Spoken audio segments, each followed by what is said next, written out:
नमस्कार दोस्तों, स्वागत है आपका इस वीडियो में। इस वीडियो में हम डिस्कस करने वाले हैं CI माइनस SI के कंसेप्ट पे। CI माइनस SI या 2 साल का हो या 3 साल का, हमें कोई फ़र्क नहीं पड़ता। हम दोनों के ही कंसेप्ट इस वीडियो में डिस्कस करेंगे। हमारी जो सीरीज चल रही थी 100 डेज 100 कंसेप्ट की, उसी का अगला पार्ट है। इससे पहले अपन ने कैलकुलेशन वाला पार्ट किया है, उससे पहले प्रोबेबिलिटी भी पूरी ख़त्म की है लगभग। उसमें एक वीडियो और बचा हुआ है, तो वो भी अपन जल्दी ही ख़त्म कर लेंगे। लेकिन मैंने सोचा कि प्रोबेबिलिटी से थोड़े बोर हो गए होंगे, इसलिए ट्विस्ट के लिए CI माइनस SI बीच में मैंने डाल दिया है। CI माइनस SI लगभग हर जगह आता है, और 3 साल में तो लगभग लोगों को प्रॉब्लम भी आती है कि भाई अगर रेट फाइंड करने के लिए आ गया तो कैसे करेंगे। तो उसका अपन कंसेप्ट भी जानेंगे, और कैसे बनी वो शॉर्ट ट्रिक वो मैं बताऊंगा। एक तो शॉर्ट ट्रिक बताऊंगा मैं आपको, और शॉर्ट ट्रिक बनी कैसे, ताकि आप अगर उस पर अच्छे क्वेश्चन या नए क्वेश्चन बनाए एग्जामिनर, तो आप खुद बना सको। तो चलिए शुरू करते हैं।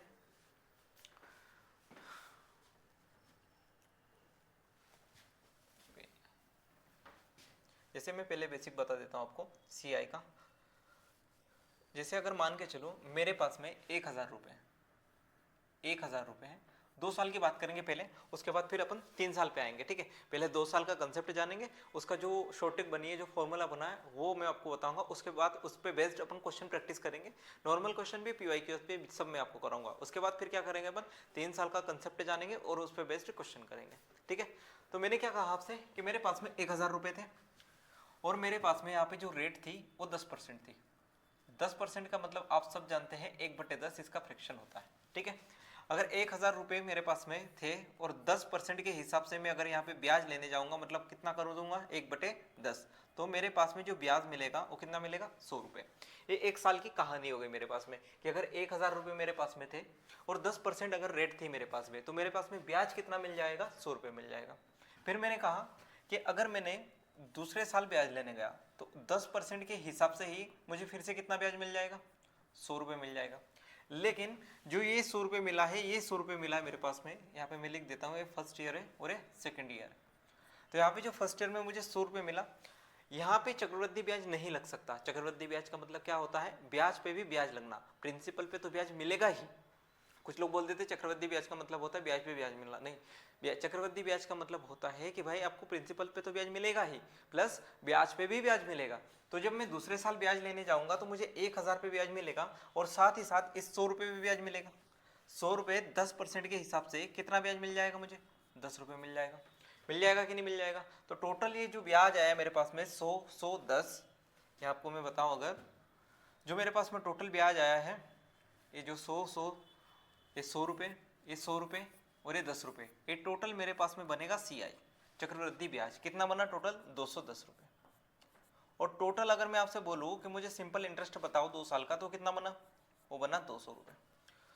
अगर मैं बोलूँ आपसे कि मुझे CI माइनस SI बताओ, तो यहाँ पे CI माइनस SI देखो, CI कितना है 210, और SI कितना है 200 है, तो कितना आ जाएगा 10 रुपये। अब यहाँ पे आप देख पा रहे होंगे, तो मेरे पास में जो CI माइनस SI आया है वो कितना आया है, 10 रुपये आया है।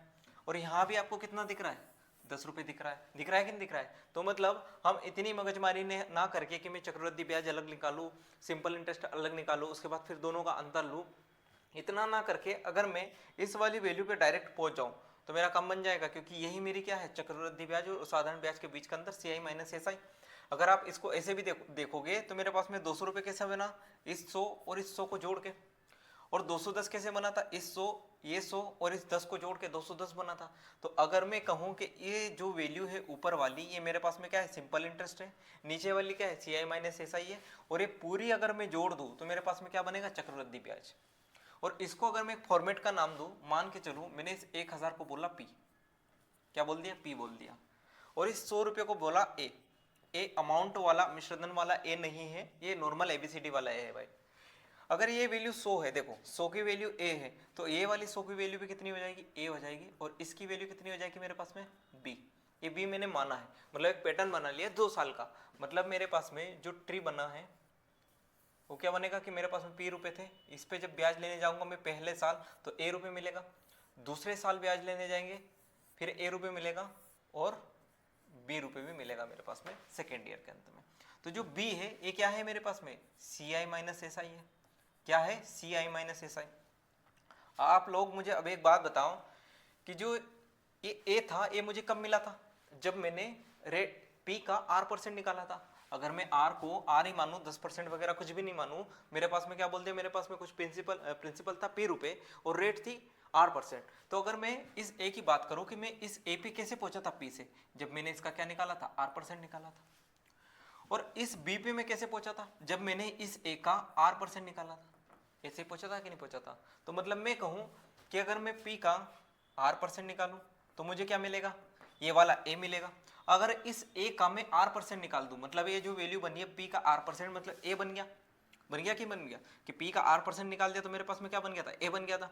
फिर से मैं अगर इसका R% निकाल दूं तो मेरे पास में क्या बन जाएगा, ये B बन जाएगा। और ये B ही क्या है, CI माइनस SI है। क्या है, CI माइनस SI है। ये फार्मूला समझ में आया कैसे बना। जब भी अगर मेरे पास में 2 साल का चक्रवृद्धि ब्याज और साधारण ब्याज के अंतर का सवाल आएगा तो मैं क्या करूंगा, मेरे पास में 3 चीजों में से 2 चीजें मुझे पता होनी चाहिए, एक तो रेट, दूसरा प्रिंसिपल, और फिर अगर मैं CI माइनस SI पूछूंगा तो आप आसानी से बता दोगे। अगर एग्जामिनर ने रेट दे दिया है, साधारण ब्याज और चक्रवृद्धि ब्याज के बीच का अंतर दे दिया, तो प्रिंसिपल वो पूछ सकता है, कुछ भी पूछ सकता है। ये बात आपको समझ में आई। मैंने क्या किया है कि प्रिंसिपल का R% निकाला। यहाँ से अगर मैं देखूँ तो अगर मैं इसको एक और एग्जाम्पल पे से समझाऊँ कि जैसे मैंने कहा आपसे कि मेरे पास में जो प्रिंसिपल था वो 2000 था, और रेट अगर मेरे पास में मान के चलो 5% थी, तो अब CI माइनस SI बताओ। तो मैं अगर इस पैटर्न पे ये वाली वैल्यू रखने जाऊंगा तो ये पैटर्न क्या बना था मेरे पास में, ये बना था मेरे पास में P, यहाँ पे क्या था, A था, यहाँ पे A था, और यहाँ पे कितना था, B था। तो P कितना दिया है, वो दिया है 2000। मेरे पास में कलर चेंज कर लेता हूँ, ज़्यादा अच्छा समझ में आएगा। P कितना दिया है, 2000 दिया है, और रेट कितना है, 5%। 5% का मतलब कितना होता है मेरे पास में, 1/20 फ्रैक्शन से, क्योंकि फ्रैक्शन से जल्दी हम सोल्व कर लेंगे। तो मतलब इसका 1/20 में निकाल दूंगा। 1/20 का मतलब कितना हो जाएगा भाई, 100 हो जाएगा। ये भी कितना हो जाएगा, फिर 100 हो जाएगा, क्योंकि दोनों वैल्यू सेम है। और फिर से मैं क्या कर दूंगा, 1/20 निकाल दूंगा। तो इसका 1/20 मतलब कितना आ जाएगा, 5। मतलब या तो ये वाला पैटर्न लगा लो, या फिर ये वाला चीज में अपन डायरेक्ट पुट कर सकते हैं। जैसे P कितना है मेरे पास में, 2000, और फिर इसका R के परसेंट कितना है, 5%। तो 5/100 कर देंगे, परसेंटेज हटाएंगे, बटे में 100 चला जाएगा। फिर से 5/100 करूंगा, मतलब कितना आ जाएगा मेरे पास में, 3 0 से 3 0 खत्म हो जाएगी, 5 से 2 बार, और 2 से 2 कैंसिल हो जाएगा। तो मतलब टोटल मेरे पास में कितना आया, 5 आया। तो यहाँ भी CI माइनस SI कितना था, 5 था, यहाँ भी कितना आया, 5 आया। तो उसको मैंने डायरेक्ट यहाँ पे आपको बना के बता दिया। जब भी आपको क्या करना है, CI माइनस SI निकालना है, तो प्रिंसिपल का 2 बार रेट परसेंट निकाल दो, जो भी रेट दिए। जैसे मान लो मेरे पास में 1000 रुपये था, तो और रेट मेरे पास में 10% था, तो पूछा है कि 2 साल के चक्रवृद्धि ब्याज और साधारण ब्याज के बीच का अंतर बताओ। तो मैं क्या करूंगा, 1000 का पहले 10% निकालूंगा और फिर से 10% निकालूंगा, मतलब 2 बार 10% निकालूंगा। एक चीज ये हो गई। दूसरी चीज अगर मैं आपको कहूँ, तो एक इफेक्टिव रेट से भी हो सकता है। इफेक्टिव रेट कहाँ बताऊँ, यहाँ बता देता हूँ, दिखेगा, बिल्कुल दिखेगा।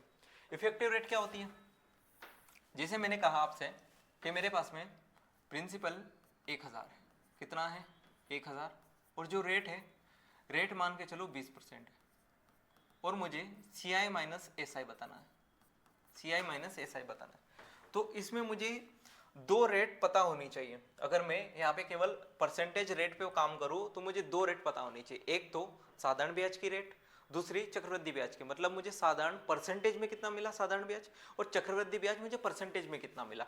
ये आपको पता है कि साधारण ब्याज अगर मुझे पता करना है, यहाँ पे टाइम 2 साल लिखना भाई, टाइम कितना है, 2 साल। अगर मुझे साधारण ब्याज पता करना है तो क्या कर दूंगा मैं, टोटल टाइम कितना है, 2 साल, और रेट कितनी है, 20%। मतलब टोटल जो मुझे चक्रवृद्धि ब्याज मिलेगा वो कितना मिले, साधारण ब्याज मिलेगा, सिंपल इंटरेस्ट मिलेगा, वो कितना मिल जाएगा, 40%। अगर अपन कंपाउंड इंटरेस्ट की बात करें, CI की बात करें, तो इसके लिए फॉर्मूला आपने पढ़ा होगा कि A + B + AB अपॉन 100।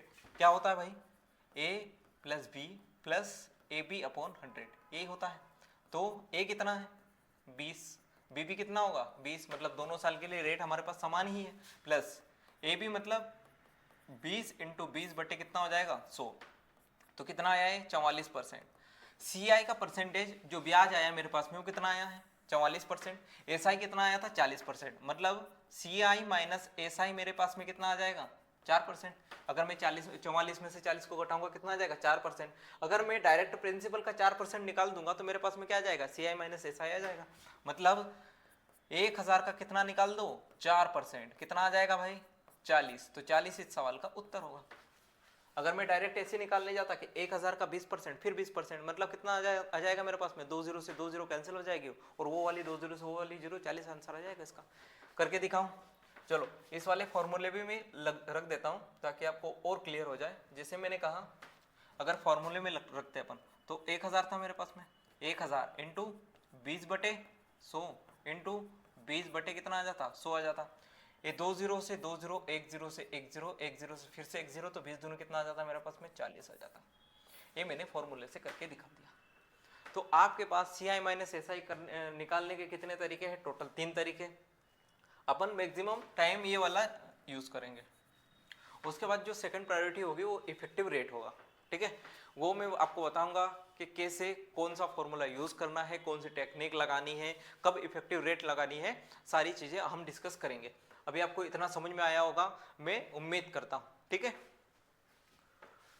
उम्मीद ही कर सकता हूं भाई, आप सामने तो हो नहीं। क्या बोला देखो, 1250 रुपए की राशि पर 4% की वार्षिक दर से साधारण ब्याज और चक्रवृद्धि ब्याज के बीच 2 वर्ष में कितना अंतर होगा? तो डायरेक्ट लगा दे, ठीक है। क्या दिया है? प्रिंसिपल कितना है 1250। मैं लिख देता हूं कि P का मैं कितना निकालूंगा पहले R%, और फिर से कितना निकालूंगा इसका R%। तो मेरे पास में क्या आ जाएगा, चक्रवृद्धि ब्याज और साधारण ब्याज के बीच का अंतर, मतलब PCI माइनस SI, ये आ जाएगा। प्रिंसिपल कितना है भाई 1250 है। रेट कितना दिया है 4% दिया है। 4% मतलब बटे में कितना आ जाएगा 100, और फिर से कितना चला जाएगा 100। तो मेरे पास में कितना आ जाएगा CI माइनस SI आ जाएगा। अब देखो 4% की वैल्यू हमें डायरेक्ट पता होती है, 4% की वैल्यू तो डायरेक्ट पता होती है, तो मैं यहाँ से डायरेक्ट 1/25 लिख सकता था, कोई दिक्कत नहीं, मुझे भी पता है। लेकिन अभी पूरा का पूरा बेसिक मुझे नहीं पता आप किस लेवल पे नहीं हो। जब मैं कंपाउंड इंटरेस्ट पूरा बेसिक टू हाई पढ़ाता हूँ तो उसमें पहले ही परसेंटेज को क्लियर करके आता हूँ, परसेंटेज टॉपिक को, मतलब आपको यहाँ पे 83 से 1/3% की वैल्यू भी रटवा देता हूँ। लेकिन अभी मुझे वैल्यू नहीं पता, इसलिए मैं पूरा बेसिक से बता रहा हूँ। 4% मतलब ये 4 से इसे काटूंगा मैं कितनी बार कटेगा 25 बार, इसे 4 से काटूंगा कितनी बार कट जाएगा मेरे पास में 25 बार कटेगा। 25 से अगर मैं इसे काटने जाऊंगा तो कितनी बार कटेगा 50 बार, और फिर से इसे 25 से काटने जाऊंगा कितनी बार कटेगा 2 बार। मतलब मेरे पास में CI माइनस SI कितना आ गया 2 रुपये। कितना आ गया 2 रुपये आ जाएगा, ठीक है। अगर इसे अपन इफेक्टिव रेट से करने जाते तो कैसे करते? डायरेक्ट कुछ नहीं करना, इफेक्टिव रेट में डायरेक्ट कुछ नहीं करना। देखो ये तो हमें पता है ना कि जो 4 + 4 है ये तो कंपाउंड इंटरेस्ट रेट से कट ही जाएगा, कट जाएगा, सॉरी सिंपल इंटरेस्ट रेट से कट जाएगा। जैसे मैंने कहा आपसे कि जो SI है इस केस में SI कितना बनेगा, कलर चेंज करते हैं ताकि, जैसे मैंने कहा आपसे, मैं क्या कह रहा हूँ कि जो सिंपल इंटरेस्ट है, सिंपल इंटरेस्ट कितना आएगा 4% इंटू 2 कितना आ जाएगा 8%, और जो CI है वो कितना आ जाएगा मेरे पास में AB मतलब 4 + 4 + 4 इंटू 4/100। तो जो मैं CI माइनस SI करूंगा, मतलब CI में से SI को घटाऊंगा, तो 4 और 4 8 से 800 कैंसिल हो जाएगा कि नहीं हो जाएगा? मतलब मेरे पास में जो CI माइनस SI हर कंडीशन में बचता है वो कितना बचेगा 4 का स्क्वायर और बटे कितना 100। मतलब मैं हर बार इतनी सारी रामायण ना करके क्या कर सकता हूँ, केवल मैं कर सकता हूं कि अगर मुझे इफेक्टिव रेट से निकालना है तो CI माइनस SI कितना हो जाएगा 1250 का इंटू 4 स्क्वायर बटे 100। मतलब दोनों ही कंडीशन में मेरे पास में सेम फॉर्मूला बन रहा है कि R स्क्वायर बटे 100, R स्क्वायर बटे 100 इंटू 100 वही बनेगा। यहाँ पे कुछ अलग बन रहा है क्या? हाँ नहीं सही है, पर साथ में परसेंटेज भी आएगा ना उसका। तो कितना बन जाएगा मेरे पास में 25 से काटेंगे इसे 50 बार, और 25 से कितनी बार कटेगा 4 बार, तो 4 से 4 कैंसिल हो जाएगा, और इनटू क्या हो जाएगा मेरे पास में 1/100 एक और होगा। क्यों? क्योंकि ये परसेंटेज में था, मैंने इसे परसेंटेज से फ्रैक्शन में ले गया, तो फिर से कितना हो जाएगा मेरे पास में 1/100 हो जाएगा। तो 50 से काटूंगा कितनी बार कटेगा 2 बार, और 2 से फिर 4 बार कटेगा तो कितना आ जाएगा मेरे पास में 2 आ जाएगा। कितना आ जाएगा 2 आ जाएगा। तो दोनों से सेम ही चीज निकल के आ रही है, इसलिए मैंने क्या कहा है कि यहाँ पे इफेक्टिव रेट लगाओ या फिर वो लगाओ। लेकिन किसी किसी कंडीशन में हमें इफेक्टिव रेट का परसेंटेज डायरेक्ट पता होता है कि जैसे भाई यहाँ पे 4 का स्क्वायर 16/100 और साथ में एक और 100 हो जाएगा क्योंकि हमने परसेंटेज नहीं हटाया था, ठीक है। अगले सवाल पे चलेंगे। क्या कहा है, वह धनराशि बताइए जिसके साधारण ब्याज और चक्रवृद्धि ब्याज में 15% प्रतिवर्ष के दर से 2 साल में 45 रुपए का अंतर होता है। The difference between the compound interest and simple interest on a certain sum at 15% for 2 years is 45 rupees. The sum is, यहाँ पे सम मतलब योग नहीं होता भाई, राशि होता है, ठीक है। चक्रवृद्धि ब्याज में अलग डेफिनेशन होती है सम की। जिसे मैंने कहा मेरे पास में प्रिंसिपल कितना था, पी था, तो इसका अगर मैं r% निकालूं और फिर से r% निकालूं तो मेरे पास में कितना प्राप्त होता है मुझे, CI माइनस SI। क्या होता है, CI माइनस SI, ठीक है। अभी तक तो ये चीजें रट गई होगी क्योंकि हम सेम चीज इस्तेमाल कर रहे हैं। तो मेरे पास में मुझे प्रिंसिपल तो निकालना है भाई, प्रिंसिपल निकालना, ये दिखेगा नहीं, अगर दिखेगा नहीं तो कौन सा कलर लूँ, ये वाला कलर ले लूँ या ये वाला ले लेना, ठीक है, कोई सा भी ले लो। प्रिंसिपल मुझे निकालना है, रेट कितनी जी दी है, 15/100 दी है, इनटू फिर से 15 कितना आ जाएगा, 100 आ जाएगा, और 45, 15 से कितनी बार कटेगा ये, 3 बार, 3 से इसे काटूंगा मैं कितनी बार कटेगा, 5 बार, और 5 से 20 बार कट जाएगा, तो पी की वैल्यू कितनी आ जाएगी मेरे पास में, 2000। कितनी आ जाएगी, पी की वैल्यू 2000 आ जाएगी। अभी आपको CI माइनस SI जो 2 साल का है वो बहुत ही आसान लगने लगा होगा।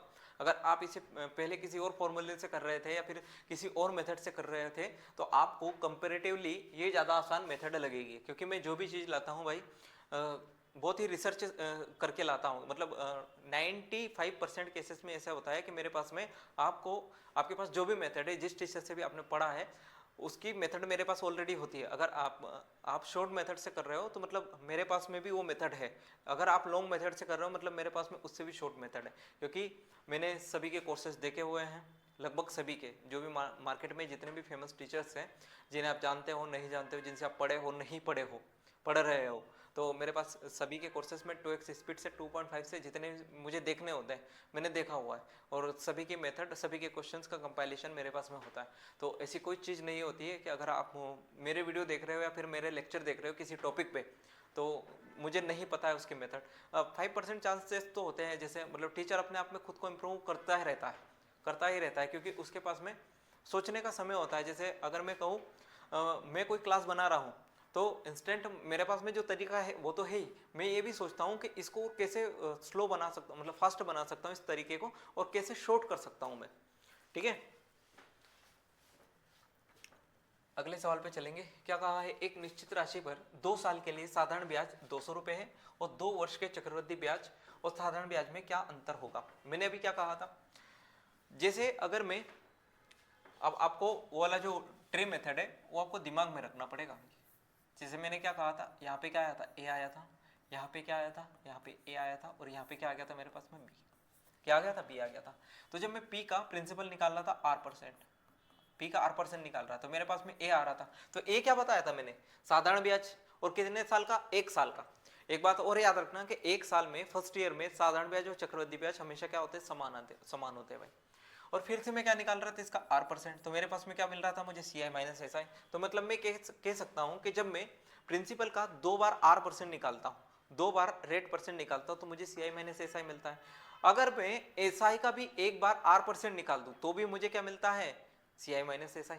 मतलब मेरे पास में एक और चीज़ यहाँ से क्या बनी, जैसे एक तो आपको पता ही है कि P into R/100 into R/100 करूँगा तो मेरे पास में क्या बनेगा, CI माइनस SI। एक और चीज़ अगर मैं आपसे कहूँ कि अगर आपने एसआई फर्स्ट ईयर का होना चाहिए भाई, 1 साल का आपको साधारण ब्याज पता होना चाहिए तब लगेगा ये।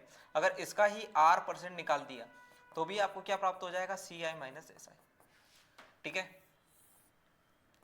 तो भी आपको क्या प्राप्त होगा, वही CI माइनस SI। अब जैसे यहाँ पे क्या बोला है, 2 साल के लिए साधारण ब्याज कितना है, 200 रुपये।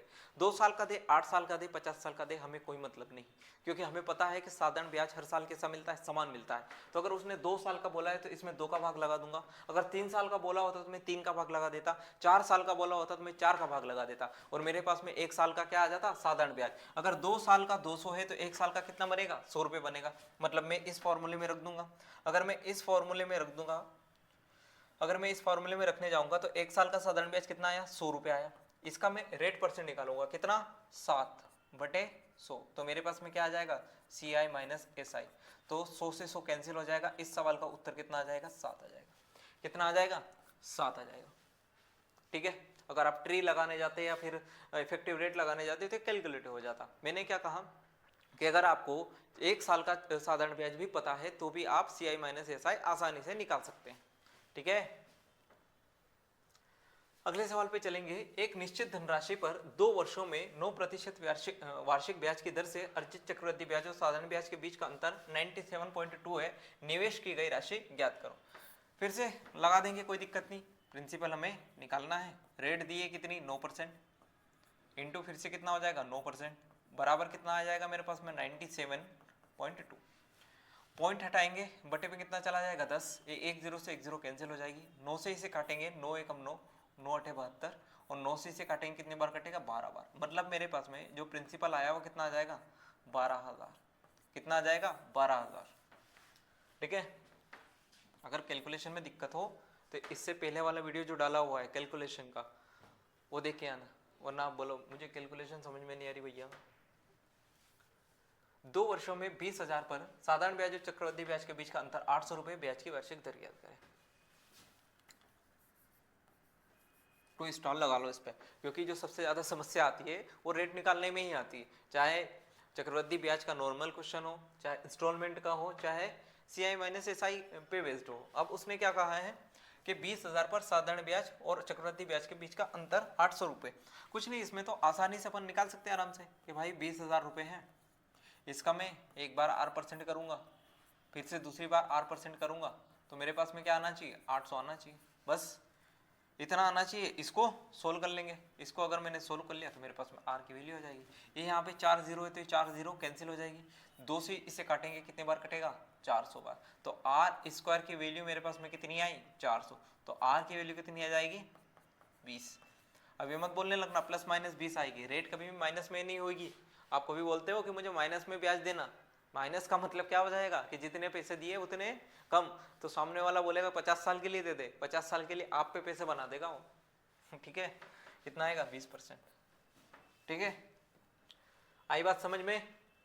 ये NTPC का है, अभी ग्रुप डी का था, ये NTPC का। NTPC RRB रेलवे को इन सारी चीजों से बहुत प्यार होता है, उनको ट्रिक बहुत पसंद होती है। जैसे आपने देखा होगा मैंने लास्ट वीडियो में 999 वाला बनाया था, 999 वाला, 111 वाला, ये सब चीजें RRB NTPC में आई हुई है। बहुत बार पूछते हो, उनको बहुत प्रेम होता है। एग्जामिनर को चाहिए कि नहीं मुझे हवा बनानी है। चक्रवृद्धि ब्याज और साधारण ब्याज के बीच का अंतर उसी दर पर 15,000 की राशि पर 2 वर्ष के लिए 24 है। वार्षिक ब्याज की दर क्या है? यहाँ भी रेट पूछिए, बता देंगे। 15,000 इंटू R% इंटू R% बराबर कितना है 24 है। कितना है 24 है। तो मुझे R की वैल्यू बतानी है। बताओ भाई R की वैल्यू यहाँ से क्या आएगी, कितनी आ जाएगी? ये 2 जीरो से 2 जीरो, 1 जीरो से 1 जीरो कैंसिल हो जाएगी। 5 से मैं काटूंगा इसे 3 बार, 5 से मैं इसे काटूंगा 2 बार, और 3 से कितनी बार कट जाएगी मेरे पास में 8 बार। मतलब यहाँ से R स्क्वायर की जो वैल्यू आई है वो कितनी आ गई 16। तो R की वैल्यू कितनी आ जाएगी 4 आ जाएगी। R की वैल्यू यहाँ से कितनी आ जाएगी मेरे पास में 4%। ठीक है, आई बात समझ में। बहुत ही बेसिक से सवाल है। अब लग रहे होंगे क्योंकि अपन ने इस पे मेहनत की है 10-15 मिनट, वरना मैं आता डायरेक्ट सवाल लगाता कि भाई इसका ये ट्रिक होती है, फॉर्मूला होती है, 3 दिन बाद आप भूल जाते हैं। लेकिन अभी आपने मेरे साथ में मेहनत की है 10-15 मिनट कि भाई कंसेप्ट कैसे बिल्ड हुआ, तो अब आप भूलोगे नहीं अगर आप इसकी प्रैक्टिस करोगे। वरना वीडियो देख के गए बढ़िया सो गए, कोई दिक्कत नहीं, हाँ कैसे हो, ऐसे काम नहीं चलेगा। अगर वीडियो देख के गए हो तो प्रैक्टिस करना पड़ेगा, उसके बाद कर लेना कैसी हो। ठीक है। वार्षिक रूप से संयोजित चक्रवृद्धि ब्याज और एक निश्चित राशि पर 2 वर्ष के लिए 4% की दर से साधारण ब्याज के बीच का अंतर 20 रुपए, योग ज्ञात करो। देखो पागल हो गए हैं लोग, लास्ट में 0, 0.0, 0.0, 0.0 ताकि बच्चा हाइपर हो जाए। यहाँ पे देखो 20.0, कोई सेंस है इस बात की है? नशा वशा भाई 20.5 देता था, थोड़ी बहुत कैलकुलेशन तो होती। अब देखो इसको कितनी आसानी है। अब ऐसा लग रहा होगा भाई 12,50,000 लिखा है, मतलब 12,500 रुपये लिखा है वो। मतलब वो होता है ना अपनी खुशी के लिए। जैसे कभी कभी क्या होता है कि हमारे मोबाइल में 500.41 रुपये होते हैं, तो हम दोस्त को बताते हैं देख मेरे अकाउंट में 5 लाख रुपए, पॉइंट को भी गिन लेते हैं। ऐसे एग्जामिनर ने भी गिन लिया, मेरे खाते में है भाई 12,50,000 रुपए। देखो क्या बोला, वार्षिक रूप से संयोजित चक्रवृद्धि ब्याज और एक निश्चित राशि पर 2 वर्ष के लिए 4% प्रतिवर्ष के दर से साधारण ब्याज के बीच का अंतर 20 रुपए। 20 रुपए मानूंगा मैं नहीं लिख रहा 20.00 है। पी का कितना निकालूंगा मैं भाई 4%, फिर से कितना निकालूंगा मैं 4%, मेरे पास में कितना आ जाएगा 20 आ जाएगा। कितना आ जाएगा 20, 4 से ये 25 बार, 4 से ये कितनी बार कटेगा 5 बार, तो 25 पंजे 125, कितना आ जाएगा मेरे पास में 12,500। कितना आएगा 12,500। ठीक, चलते हैं आगे। ये सवाल अच्छा है, ये सीपीओ 2020 का है, एसएससी वाले ऐसे क्वेश्चन नहीं बनाते भाई। देखो, यदि किसी धनराशि का 17% वार्षिक दर से वार्षिक चक्रवृद्धि ब्याज के आधार पर 2 वर्षों के लिए ये राशि गलत लिखा है, कैसे लिखा है राशि आधार पर 2 वर्षों के लिए चक्रवृद्धि ब्याज और साधारण ब्याज के बीच का अंतर कितना है 433.5 है, तो चक्रवृद्धि ब्याज ज्ञात करें। अब देखो यहाँ पे चक्रवृद्धि ब्याज पूछ लिया और सीआई माइनस एसआई दे दिया। अब लगेगा आपको यहाँ पे कि हाँ हमें इफेक्टिव रेट लगानी चाहिए। अब इफेक्टिव रेट काम आएगी भाई। अब इफेक्टिव रेट काम आएगी, कैसे आएगी, जैसे मुझे एक तो बताना है सीआई और दूसरा मुझे क्या दिया है सीआई माइनस एसआई दिया। तो सीआई माइनस एसआई के लिए मैंने आपको डायरेक्ट ट्रिक क्या बताई थी कि सीआई माइनस एसआई के लिए आप निकाल सकते हैं भाई 17 का स्क्वायर बटे 100। तो 17 का स्क्वायर मतलब 289 और मतलब कितना आ जाएगा मेरे पास में 2.89%। कितना आ जाएगा 2.89% आ जाएगा कि नहीं आ जाएगा। उसके बाद मुझे क्या निकालना है सीआई निकालना है। क्या निकालना है सीआई। सीआई कितना बनेगा फिर, सीआई अपने पास में बनेगा 17 प्लस 17 प्लस 17 इंटू 17 बटे 2। तो 17 और 17 34, 34 में 2 और जोड़ देंगे मेरे पास में तो कितना आ जाएगा मेरे पास। अच्छा ये देखो मेरे पास में अगर मैं इसको कहूँ तो ये मेरे पास में क्या है सी आई माइनस एस आई। या तो आप इसे परसेंटेज फॉर्म में ही निकाल लो या फिर मैं क्या कर सकता हूँ कि मैं 34% की वैल्यू निकालू 17 प्लस 17 की और बाद में इसमें हम वैल्यू रख देंगे। देखो कैसे मैं बताता हूँ। जैसे मैंने कहा मेरे पास में 2.89% की वैल्यू है परसेंटेज में, ये जो वैल्यू बनेगी मेरे पास में कितने परसेंट की वैल्यू बनेगी 2.89% की वैल्यू बनेगी। तो मैं इसको लिख देता हूँ कि मेरे पास में जो 2.89% की वैल्यू है जो 433.5 है वो कितने की है 2.89% की वैल्यू। अब यहाँ से मैं 17 प्लस 17 मतलब 34% की वैल्यू निकाल सकता हूँ कि नहीं निकाल सकता हूँ, निकाल सकते हैं बिल्कुल। पॉइंट हटाएंगे ऊपर, इस पॉइंट से एक पॉइंट कट जाएगा, साथ में क्या आ जाएगी एक जीरो। 17 से इसे काटेंगे में 17 बार कटेगा और 17 से अगर इसे काटे अपन 17 एकम 17, उसके बाद सॉरी 17 दूना 34, क्या कर रहा हूँ मैं 17 दूना 34, कितना बचेगा फिर अपने पास में ये बचेगा 9, 17 पंजे 85, फिर 8 बचेगा 17 पंजे 85 255 और 17 से इसे काटेंगे कितनी बार कटेगा 2 बार। तो 255 का डबल कितना आ जाएगा मेरे पास में ये आ जाएगा 530 मतलब नहीं 5100। कितना आ जाएगा 510 साथ में एक जीरो तो कितना आ गया मेरे पास में 5100 आ जाएगा। तो जो 34% की वैल्यू आई है भाई, जो 34% की वैल्यू आई है वो कितनी आ गई 5100 आ गई। कितनी आ गई 5100। और इस वैल्यू की वैल्यू देखो 17 का स्क्वायर बटे 100 लिखा है, इसकी वैल्यू कितनी दी है क्वेश्चन में 433.5 दी है। मतलब मैं अगर इन दोनों को जोड़ दूं तो मेरे पास में क्या बन जाएगा सीआई बन जाएगा यहाँ से। तो 5100 प्लस 433.5 जोड़ेंगे कितना आ जाएगा 5533 और साथ में 0.5। तो इस सवाल का उत्तर क्या बनेगा मेरे पास में 5533.5। अगर मैं इसको यहाँ पे 34 ना करके 36.89 करता, 36.89 करता तो आपको लगता है कि थोड़ी कैलकुलेशन एक्स्ट्रा हो जाती कि नहीं हो जाती। अब 34 17 से डायरेक्ट डिविजिबल था इसलिए डायरेक्ट हमने 34% की वैल्यू निकाल दी। ठीक है, अब आते हैं भाई सबसे important C I minus S I 3 साल वाले पे। कितने पे आते हैं सी आई माइनस एस आई 3 साल वाले पे। कुछ नहीं करना, देखो सेम ट्री बनेगा जैसे मैंने कहा मेरे पास में 1000 रुपये। इस वाली बात को बहुत ध्यान से समझना क्योंकि इसी पे मैं कंसेप्ट बनाऊंगा फिर। और रेट मेरे पास में कितना है 10%। कितना है 10%। 10% की फ्रैक्शन वैल्यू कितनी होती है 1/10 होती है। अगर मैं इस पे पहले साल ब्याज लेने जाऊंगा तो इसका 1/10 करो कितना आएगा। ये मैंने लिखा पहला साल, ये मैंने लिखा सेकेंड ईयर, ये मैंने लिखा थर्ड ईयर। ठीक है, तो फर्स्ट ईयर में जो ब्याज मिलेगा अलग अलग कलर से करते हैं, मजा आएगा आपको। तो इसका 1/10 कितना आएगा 100 आएगा। अगर मैं सेकेंड ईयर पे गया तो सेकेंड ईयर पे फिर से कलर चेंज करते हैं। सेकेंड ईयर पे क्या होगा फिर से इसका मैं 1/10 निकालूंगा तो इसका 1/10 कितना आएगा 100। लेकिन चक्रवृद्धि ब्याज कर रहा है, अगर साधारण ब्याज करता होता तो मैं क्या करता ऐसे ही 100 लिख देता, मुझे कोई फर्क नहीं पड़ता। लेकिन चक्रवृद्धि ब्याज निकाल रहे हैं मतलब ये जो ब्याज मिला हुआ है मैं फर्स्ट ईयर में इस पे भी ब्याज मिलेगा कितना 1/10 कितना मिल जाएगा 10 मिल जाएगा। उसके बाद फिर अगर अपन थर्ड ईयर पे चले तो क्या होगा कि इस प्रिंसिपल पे ब्याज मिलेगा कितना 1/10 कितना आ जाएगा 100 आ जाएगा। लेकिन जो पीछे जितने भी ब्याज मिले हैं उस पे भी ब्याज मिलेगा। जैसे एक ये 100 है इस पे ब्याज मिलेगा कितना मिलेगा मुझे 10 मिलेगा, फिर इस 100 पे ब्याज मिलेगा, कितना मिलेगा 10 मिलेगा, और फिर इस अंत में इस 10 पे भी ब्याज मिलेगा, कितना मिल जाएगा 1 मिलेगा, कितना मिलेगा 1 मिलेगा, यहाँ पे लिख दिया मैंने 1। मतलब मेरे पास में जो टोटल एसआई आया है 3 साल का, जो टोटल 3 साल का एसआई आया है, कितना आया है 100 प्लस 100 प्लस 100, कितना आया है 300, कितना आया है 300। चक्रवृद्धि ब्याज की बात करूं मैं अगर आपको, चक्रवृद्धि ब्याज कितना आया है 100 प्लस 100 प्लस 100 प्लस 30 प्लस 1, कितना आ जाएगा मेरे पास में 331, कितना आ जाएगा 331। मतलब सारी वैल्यू को मैंने जोड़ दिया, सारी वैल्यू को मैंने जोड़ दिया, कितना आ जाएगा 331। अभी मैं आपको ये नहीं बता रहा कि first year second year third year क्या होता है, अभी बस इतना जानो कि जो सीआई होता है वो टोटल वैल्यू होती है, टोटल वैल्यू मेरे पास में सीआई हो जाएगी, और जो ऊपर ऊपर वाली वैल्यू है वो कितनी आ जाएगी एसआई। एसआई का मतलब तो आपको पता भी है कि जो सामान मिले मेरे पास में हर साल उसे क्या कहते हैं, सिंपल इंटरेस्ट कहते हैं। तो यहाँ से मुझे बताओ कि जो सीआई माइनस एसआई है वो कितना बनेगा, 31 बन जाएगा, कितना बनेगा 31। इन वैल्यू को जोड़ो, ये जो वैल्यू दी हुई है यहाँ पे इनको जोड़ो, क्या ये भी 31 बन रही है, क्या ये भी 31 बन रही है, जी हाँ बिल्कुल बन रही है। और बनेगी क्यों नहीं, क्योंकि ये जो वैल्यू है मेरे पास में ऊपर 100 ये क्या है एसआई है, और टोटल वैल्यू तो मेरे पास में सीआई थी ही। अगर मैं इस वाली वैल्यू को माइनस कर दूंगा, क्या कर रहे हैं अपन, सीआई माइनस एसआई का मतलब क्या है कि चक्रवृद्धि ब्याज में मैं साधारण ब्याज को ही तो हटा रहा हूँ, तो मैं साधारण ब्याज को हटा दिया तो मेरे पास में जो वैल्यू बनेगी ये वाले डब्बे में, ये क्या बन जाएगी मेरे पास में सीआई माइनस एसआई बन जाएगी।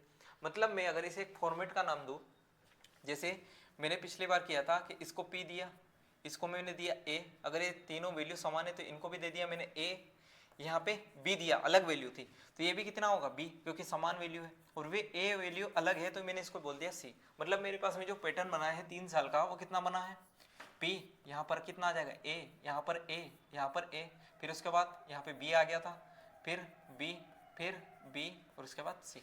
ये 3 साल का मेरे पास में ट्री हो जाएगा भाई, ठीक है। इतनी बात मुझे लगता है आपको क्लियर हो रही होगी, क्योंकि सीआई का बिल्कुल ही बेसिक है, आपने किसी भी टीचर से पढ़ा हो आपने इतना बेसिक तो पढ़ा होगा, और अगर नहीं भी पढ़ा है तो मैंने इतने डिटेल में बताया कि आपको समझ में आ गया होगा। अब मैं आपको बोल रहा हूँ कि मेरे पास में जो रेट है वो 1/x है, कितनी है 1/x। तो यहाँ से मेरे पास में जो प्रिंसिपल बनेगा, प्रिंसिपल क्या मानूंगा मैं 3 साल के केस में, टाइम अगर 3 है तो x³ मानना पड़ेगा, क्या मानना पड़ेगा x³। तो 3 साल का ट्री बनाओ, ये P था, यहाँ पे A, यहाँ पर A, यहाँ पर भी क्या बनेगा A। उसके बाद यहाँ पर B था वही, यहाँ पर भी B था, यहाँ पर B था, और यहाँ पर कितना था C था। तो मैंने कहा मैंने अगर प्रिंसिपल को कितना माना है, प्रिंसिपल को माना है x³, प्रिंसिपल को कितना माना है x³, तो इसका क्या निकालूंगा मैं 1/x। हमेशा क्या करते हैं अपन 1/x निकालते हैं, देखो यहाँ पे 1/10 निकाला था जब रेट 10% थी, तो यहाँ पे कितना बनेगा x², यहाँ पे कितना बनेगा x², यहाँ पे कितना बनेगा x², फिर से 1/x करो, कितना आएगा x, यहाँ भी x और यहाँ भी x, और यहाँ पे कितना आ जाएगा 1, क्योंकि मैं इसका 1/x निकालूंगा। तो मुझे बताओ जो प्रिंसिपल था वो कितना था x³, और यहाँ से जो CI माइनस SI था वो ये वाला डब्बा बनेगा, कितना बन रहा है टोटल x x x मतलब 3x, और साथ में कितना +1। तो मेरे पास में जो प्रिंसिपल और CI माइनस SI का जो रेशो बन रहा है वो कितना बन रहा है, प्रिंसिपल कितना है x³ और CI माइनस SI कितना है 3x+1। बस ये वाला रेशो याद रखना है। ये सारी रामायण से मेरे पास में रिजल्ट क्या आया है कि जो प्रिंसिपल और CI माइनस SI का जो रेशो बनेगा वो कितना बनेगा x³ बटे 3x+1। अगर आपको इतनी सारी चीजें पता है, इतनी सारी नहीं, इतनी सी चीजें पता है, तो आप आराम से 3 साल का जो चक्रवृद्धि ब्याज और साधारण ब्याज के बीच का अंतर है उनके सवाल आप आसानी से बना पाओगे। ठीक है, चले सवालों पे। अब देखो दिया है 50,000 पर 10% प्रतिवर्ष के दर से 3 वर्ष के लिए साधारण ब्याज और चक्रवृद्धि ब्याज के बीच का अंतर ज्ञात करें। मैं आसानी से इसमें ट्री बना के निकाल सकता हूँ, लेकिन अपन निकालेंगे वैसे ही जैसे अभी निकाला है। रेट कितना दिया है 10%, और 10% का मतलब कितना हो जाएगा 1/10। ये वैल्यू क्या होती है x होती है, अभी बताया था 1/x। मतलब मेरे पास में जो फॉर्मूला आया था वो कितना आया था 3x+1 बटे x³ बराबर CI माइनस SI बटे क्या प्रिंसिपल, बटे क्या प्रिंसिपल। या फिर ऐसे याद ना रहे तो हमेशा याद रखो कि प्रिंसिपल हमेशा बड़ा होता है, तो यहाँ पे क्या चल रही है पावर 3 चल रही है, इसलिए यहाँ पे आ जाएगा। तो यहाँ x की वैल्यू कितनी है 10 है, तो यहाँ पे कितना आएगा 3x मतलब 30 + 1 31 बटे 10 का क्यूब मतलब 1000। यहाँ पे सी आई माइनस एस आई मुझे क्या करना है, निकालना है। और प्रिंसिपल कितना दिया है, 5000 दिया है। कितना दिया है, 5000। 3 0 से 3 0 कैंसिल हो जाएगी। 31 इंटू 5 कितना आ जाएगा मेरे पास में, 155। 155 मेरे पास में क्या बनेगा, सी आई माइनस एस आई बनेगा। क्या बनेगा, सी आई माइनस एस आई बनेगा 155। ये भी एनटीपीसी का था, स्टेज 1 का। अगले सवाल पे चलेंगे। अगला सवाल एक बार ट्राई करो, उसके बाद मैं बताता हूँ। पॉज करके कर लिया ट्राई, अब मैं बता रहा हूँ। 3 वर्ष के लिए है, इसमें भी रेट कितनी है, 10% है। तो रेट 10% है, तो हमने अभी देखा कि यहाँ पे जो प्रिंसिपल और सी आई माइनस एस आई का रेशियो कितना बन रहा था, 31/1000 बन रहा था। ठीक है, इस बार क्या दिया है, सी आई माइनस एस आई दिया है। कितना दिया है, 186 बटे कितना कर दूंगा मैं, प्रिंसिपल। अब निकाल लेंगे आसानी से। 31 से कटे कितनी बार कटेगा, 6 बार। पी का उधर गुना होगा, 1000 का इधर, तो पी 6 इंटू 1000 मेरे पास में कितना बनेगा, 6000 बनेगा। कितना बनेगा, 6000 बनेगा। ये सीजीएल टीयर 2 2016 का क्वेश्चन था। ठीक है, ये तो पता चल गया ना भाई कि 3x + 1 बटे एक्स क्यूब बराबर सी आई माइनस एस आई बटे प्रिंसिपल। ये वाला फॉर्मूला ही यूज किया है मैंने। अगले सवाल पे चलेंगे। 10% चक्रवृद्धि ब्याज की दर से 1.5 वर्ष बाद किस राशि पर लगे चक्रवृद्धि ब्याज और साधारण ब्याज का अंतर 244 होगा। अच्छा, हिंदी में इसमें एक दिक्कत थी, ये कंपाउंडेड हाफ ईयरली है। क्या है, कंपाउंडेड हाफ ईयरली। अब हाफ ईयरली के केस में क्या हो जाता है, रेट आधी और टाइम 2 गुना। मतलब 1.5 वर्ष कितना बन जाएगा मेरे पास में, 3 वर्ष। 1.5 वर्ष मेरे पास में 3 वर्ष बन जाएगा। और जो 10% है वो कितना बन जाएगा मेरे पास में, 5% बन जाएगा। क्योंकि मेरे पास में क्या है, हाफ ईयरली। यहाँ पे लिख लो, हाफ ईयरली को क्या कहते हैं भाई, अर्धवार्षिक। अर्धवार्षिक दर। ठीक है, तो मेरे पास में अब रेट कितनी बनेगी, 5%। 5% मतलब 1/20, मतलब x की वैल्यू इस बार कितनी आई, x आई। तो बताओ फॉर्मूला क्या था, 3x + 1 बटे x का क्यूब बराबर सी आई माइनस एस आई बटे कितना हो जाएगा, प्रिंसिपल। लगाओ फॉर्मूला यूज करो। अब कितना होगा, 20 या 60 और 1 61 बटे 20 का क्यूब कितना, 8000 बराबर सी आई माइनस एस आई दिया है, क्या दिया है, कितना 244 बटे प्रिंसिपल। 61 से डायरेक्ट कटता दिख रहा है, कितनी बार कटेगा, 4 बार। तो यहाँ से प्रिंसिपल की वैल्यू कितनी हो जाएगी, 32000। कितनी हो जाएगी, 32000। इस सवाल का उत्तर क्या बनेगा मेरे पास में, सी ऑप्शन। ठीक है, क्लियर हो रहा है, मजा आ रहा है। अब देखो, इसमें निकालना है मुझे रेट। क्या निकालना है, रेट निकालना है कि चक्रवृद्धि ब्याज को किस वार्षिक दर से 625 रुपए पर 3 वर्षों के चक्रवृद्धि ब्याज और साधारण ब्याज का अंतर 80 रुपए होगा। इस बार मुझे क्या दे दिया है, सी आई माइनस एस आई दे दिया। फॉर्मूला क्या बनेगा, वही सी आई माइनस एस आई बटे प्रिंसिपल बराबर क्या होगा मेरे पास में, 3x + 1 बटे का एक्स क्यूब। क्या बनेगा, एक्स क्यूब। रख देंगे फॉर्मूले में सारी चीजें, जो पूछी है वो निकाल देंगे। सी आई माइनस एस आई कितना है, 80 है। प्रिंसिपल कितना है, 625 है। और यहाँ पे x हमें निकालना है। अगर x निकल गया तो 1/x रख के हम वैल्यू निकाल लेंगे। किससे काट ले, इसे 5 से काट लूँ मैं। अगर मैं इसे 5 से काट लूँगा तो देखो ये वाली वैल्यू कितनी बनेगी, 16। और ये वैल्यू कितनी बन जाएगी मेरे पास में, 125। अगर एक्स क्यूब की वैल्यू 125 है, मतलब x की वैल्यू आप डायरेक्ट बता सकते हो 5 है, क्योंकि 5 का क्यूब भी कितना होता है, 125। और अगर मैं x को 5 यहाँ पे 5 रख रहा हूँ तो 3 × 5 = 15 और 1 16, मतलब वेरीफाई हो गया कि x की वैल्यू कितनी होगी, 1/5 ही होगी। मतलब मैं रेट को क्या मानता हूँ, 1/x मानता हूँ कि नहीं मानता हूँ, मतलब 1/5। और 1/5 का मतलब रेट की वैल्यू कितनी हो जाएगी मेरे पास में, 20%। कितनी हो जाएगी, 20%। ठीक है, अगर ऑप्शन में 5% होता तो 5% मत लगा दे भाई। यहाँ पे जो x आया है वो 1/x के फॉर्म में आता है कि नहीं आता है। अभी इतने सारे क्वेश्चन किए हैं। अब यहाँ पे देखो आखिरी क्वेश्चन है भैया, क्या बोला है कि किसी राशि पर 3 साल के लिए चक्रवृद्धि ब्याज और साधारण ब्याज के बीच का अंतर तथा 2 साल के लिए चक्रवृद्धि ब्याज और साधारण ब्याज के बीच का अंतर कितना है, 23:7 है। मतलब क्या कहा है इसने कि जो 3 साल का सी आई माइनस एस आई है, कितने साल का, 3 साल का। और जो 2 साल का सी आई माइनस एस आई है, कितने साल का, 2 साल का। इसका भी सी आई माइनस एस आई। इन दोनों का रेशो कितना है, 23:7 है। कितना है, 23:7। अब इसमें एक बात समझना कि जो मेरे पास में 3 साल का ट्री था वो कैसा था, ये था P, यहाँ पे A, यहाँ पर A, यहाँ पर A। एक बात याद रखना, इसमें प्रिंसिपल और रेट दोनों में ही सेम है, दोनों केसेस में, तब जाके रेशियो बनाए उन्होंने। ये क्या है, B है। ये यहाँ पे क्या था, B था, यहाँ पे कितना था b था और यहाँ पे कितना था c था। ये c कब मिला था? जब मुझे इस b पे ब्याज लगाया था मैंने। 2 साल का क्या होता है? p, यहाँ पर a, यहाँ पर क्या था? a और यहाँ पर b था। अब मुझे बताओ कि जो 2 साल है उसमें CI माइनस SI कौन सा होता है? ये वाला होता है। ये वाला होता है कि नहीं होता है? तो मेरे पास में जो 2 साल का CI माइनस SI दिया है वो कौन सा दिया है? 7 दिया है। मतलब इस b की वैल्यू 7 है कि नहीं है?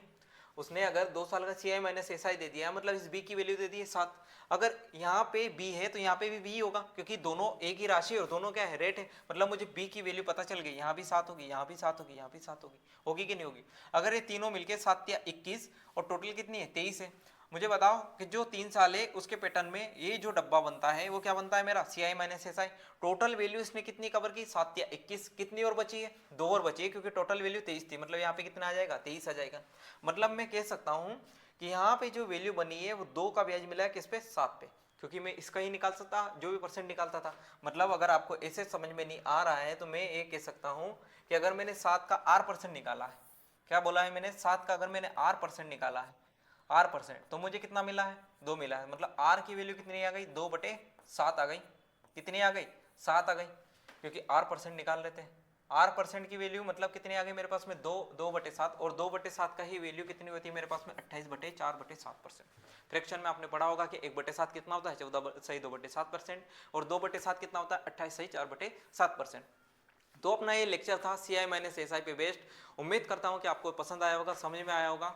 तो जो भी अगर आपके कुछ डाउट रह गए तो आप कमेंट में अवश्य उसे लिख सकते हैं, मैं उसका रिप्लाई देता ही हूँ, ठीक है।